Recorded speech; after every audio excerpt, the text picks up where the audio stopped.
welcome to In Focus with Silvana Pavlovska. Today we have a letter from one of our subscribers, and I would like to be able to share it with you. The title of this letter is "The Case for Improving the United Macedonian Diaspora's Government Regulations Policy in Macedonia, the United States and the European Union, and for transforming its soft power." This letter, open letter, is written by Mr. Ordan Andreevski from Melbourne, Australia.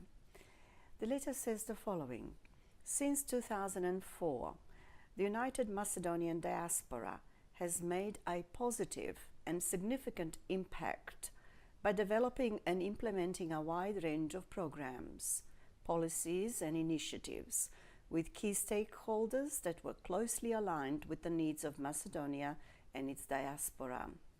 In 2018, the UMD, or the United Macedonian Diaspora Board, made a sensible policy decision of not engaging with legitimizing the newly installed regime in Macedonia by the United States and the European Union.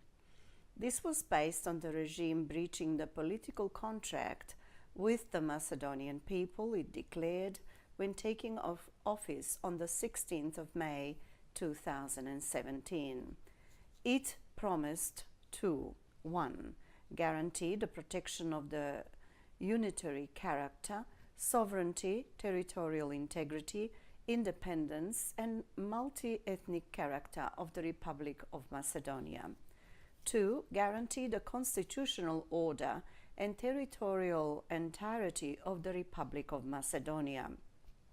3. Guarantee the protection of state interests and the improvement of life for all citizens, irrespective of ethical, religious, or linguistic background, ethnic as well. 4. Guarantee that the process for making decisions for the citizens of the Republic of Macedonia will be in accordance with the basic democratic principles and rule of law, and not bring the Republic of Macedonia in a situation of subjugation or dependence on another country. The regime breached its political contract by illegally signing the Prespa agreement and by bribing and blackmailing opposition MPs to vote for it. This caused great ongoing harm to Macedonia's identity, democracy, history, and human rights. It went against the democratic wishes of the Macedonian electorate at referendum, the Macedonian constitution, and the Macedonian diaspora, which categorically rejected the Prespa disaster.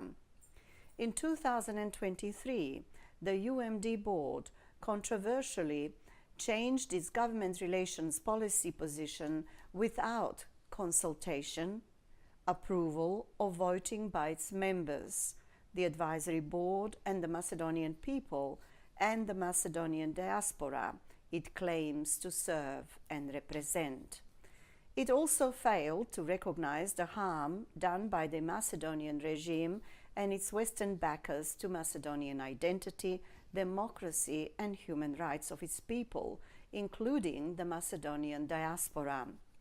This year, UMD organized a celebration of Old New Year at the Macedonian Embassy in Washington, D.C., which has a Northern Macedonia plaque on its premises and an ambassador who's sadly promoting this false national identity in the United States. Board members met with the unelected Prime Minister Kovacevski and the Foreign Minister Osmani in Washington, D.C. The board forgot that the regime is holding political prisoners in Macedonia who tried to save the Republic of Macedonia from the Prespa capitulation and its corrupted domestic and foreign political and financial backers. Osmani's political party, DUI, openly supports the breakup of Macedonia.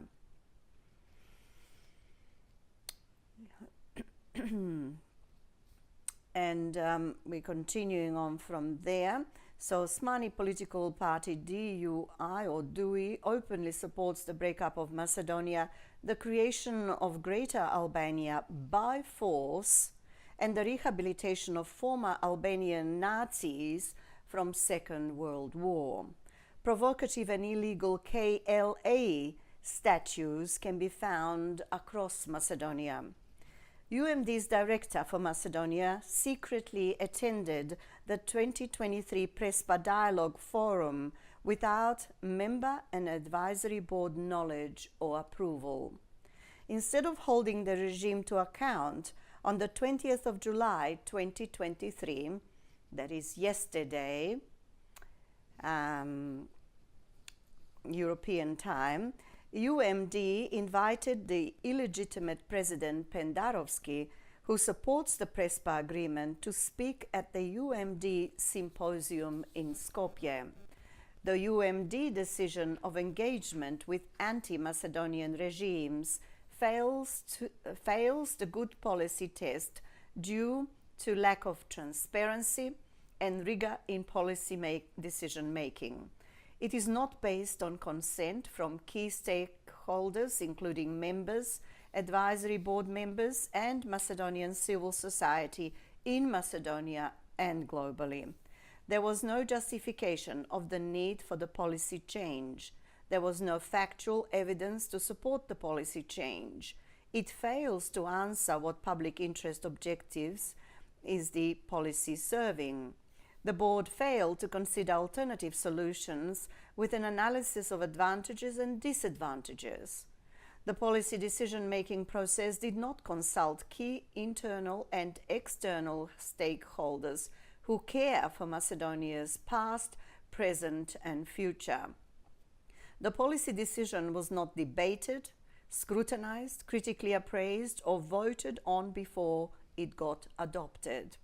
There is no information online on the UMD's website and social media about the policy. The UMD board has a duty to protect and advance the interests of the organization and the Macedonian diaspora. It depends on for survival and legitimacy. They are bound to apply the founding values and principles of the charity. All UMD policies are traced back to the board members, directors, and their deliberations. The board has heavy ethical responsibilities to members, the Macedonian diaspora, and Macedonian society. The fact that something can be done does not mean that it should be done. Sitting on a table or at a table with anti-Macedonian government officials is not good government relations policy. Tools are available to improve the quality and character of UMD decisions that are both good and right.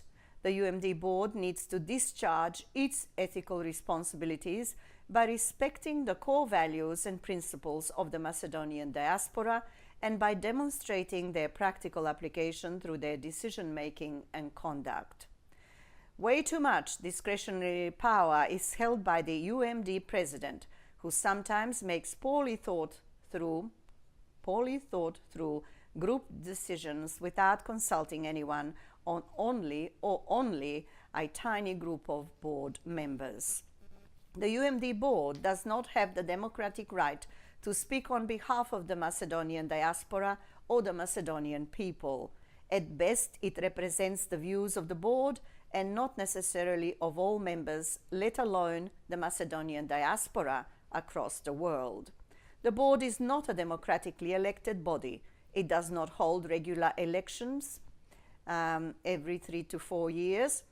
It is not a de facto Macedonian Ministry of Foreign Affairs empowered to negotiate with or appease anti-Macedonian regimes in Macedonia, the United States, or the European Union. Actual or perceived despotism in organizations and society can be uprooted through democratic means. This includes holding elections for board members and restricting the terms of the role of president and chair of the board to 2 terms maximum. The United Macedonian Diaspora charity organization's current president has been in office since 2004. Macedonians in Macedonia and in the diaspora have a right to know how policies are made, who approves them, and who benefits. They will reject policy decisions made secretly and without due democratic processes and accountability. Calling out bad behavior and policies is a critical part of maintaining quality policy making and sustainability at the United Macedonian Diaspora charity organization and beyond. The UMD has attracted excellent young accomplished Macedonian patriots from across the world. These people from our diaspora are serving on the board or as members or sponsors. The UMD board relies on the advice and support from the president and the chair, the advisory board, and the goodwill of the Macedonian diaspora. Let us work collectively to improve our impact. Let us not throw out the baby with the bathwater. That was a letter sent to InFocus, and the letter has been written by Mr. Ordan Andreevski. It's titled "The Case for Improving UMD's Government Relations Policy in Macedonia, the United States and the European Union, and for Transforming its Soft Power." Thanks for listening. We'll be in touch soon.